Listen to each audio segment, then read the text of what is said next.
What's up, everybody? It's Eric Samolsky. I'm here with your DFS picks for the tight end position at week 3. As always, the top two options, Travis Kelce and Darren Waller, they are the safest bets on the board. If you're one who likes to pay up at the tight end position, I think you're getting massive target share from those two options.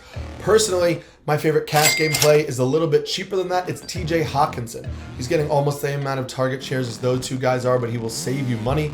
He is the main option in the Detroit offense. If you're somebody who likes to punt at the position, I think the two best options for you there are going to be Gerald Everett. He got 80% of the snaps to Will Dissly's 46% of the snaps, so he's starting to distance himself there. I think you can also go for Austin Cooper. We don't know what's going to happen with OBJ, but Jarvis Landry is out. The Browns are totally banged up, and they're going to a lot more multiple tight end sets, but that is a GPP play for me only.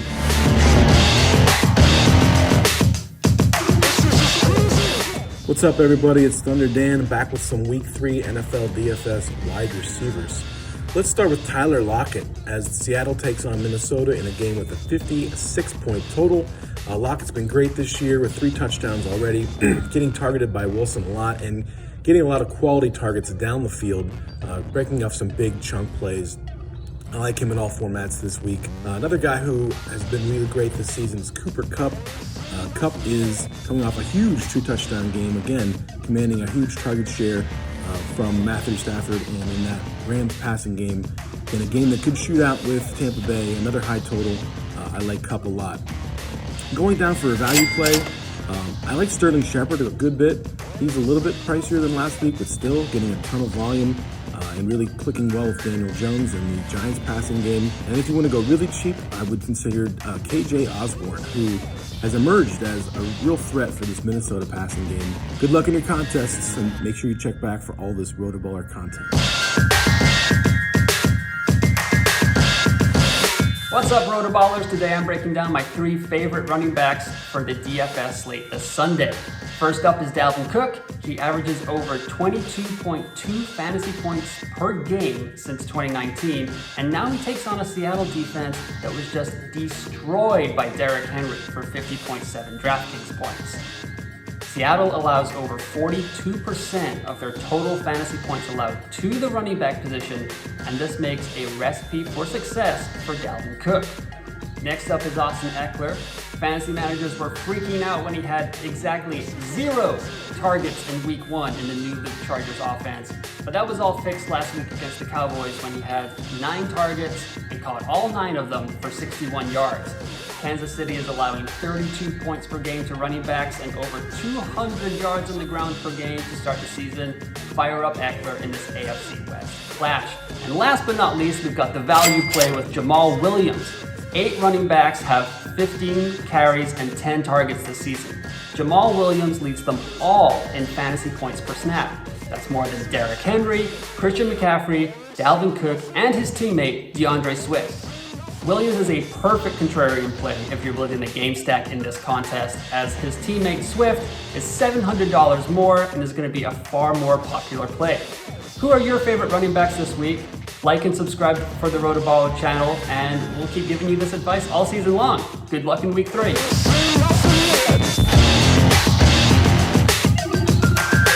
Hey everybody, my name is Kyle Rainstead, and I'll be going over my favorite quarterbacks to target in Week 3's DFS contest. Starting off with the high salary range, we have Kyler Murray and Russell Wilson.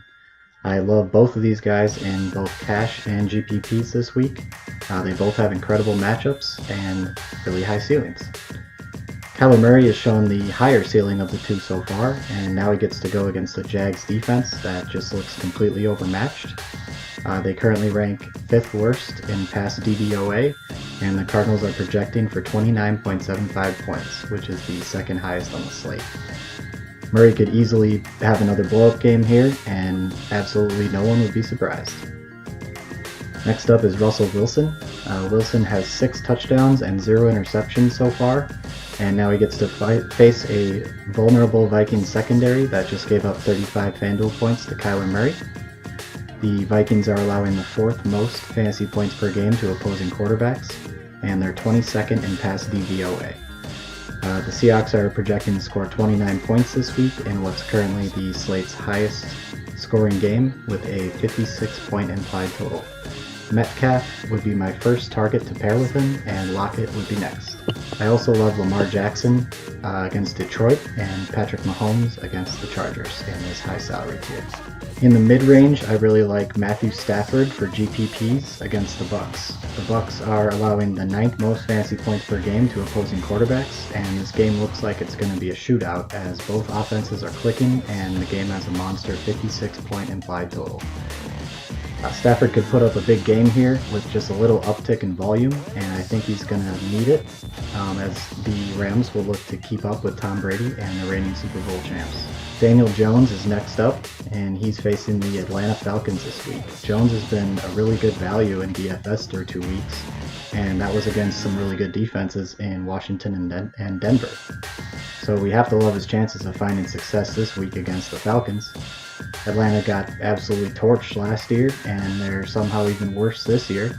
They're allowing the most fantasy points per game to opposing quarterbacks, and I don't see Jones having any trouble exceeding the value at his DFS price tag. Sterling Shepard would be my preferred target to pair up with him. I also love Justin Herbert and Teddy Bridgewater in this salary tier. For value quarterbacks, I really am only looking at Justin Fields. Everybody's going to be all over this now that Andy Dalton got ruled out, but I'd still advise getting into a lot of the dynamic rookie quarterback against a Browns defense that is allowing the 4th most fantasy points per game to opposing quarterbacks. He obviously has a lot more arm talent than Dalton, and his rushing upside makes him a potentially huge value at his low price tag. So those are my favorite quarterback plays in week 3. I'm curious to hear who you guys like at the position this week, and did I leave anybody out? Leave a comment and let me know what you're thinking. Give me a follow on Twitter at ring_DFS, and head over to RotoBaller.com. Check out all our incredible content.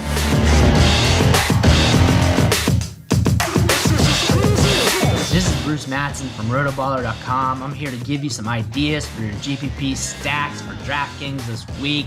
One stack I like is with the Cincinnati Bengals. I like stacking Joe Burrow with Jamar Chase. Joe Burrow is priced at $5,500 and Jamar Chase is at $54. There's a good chance T. Higgins is going to be out this week, which could funnel more targets towards Chase.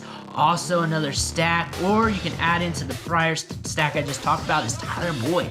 He's priced at $4,700. He should get more looks with Higgins out, making him a cheap option. You can even use him as a contrarian piece to some of your other stacks. Also, if you want to add in the run game, Joe Mixon is undervalued right now at $6,300, and he leads the league with a 50% opportunity rate. I like stacking Bengals this week in this matchup, and I feel like this is a contrarian option that many fantasy gamers are not thinking about.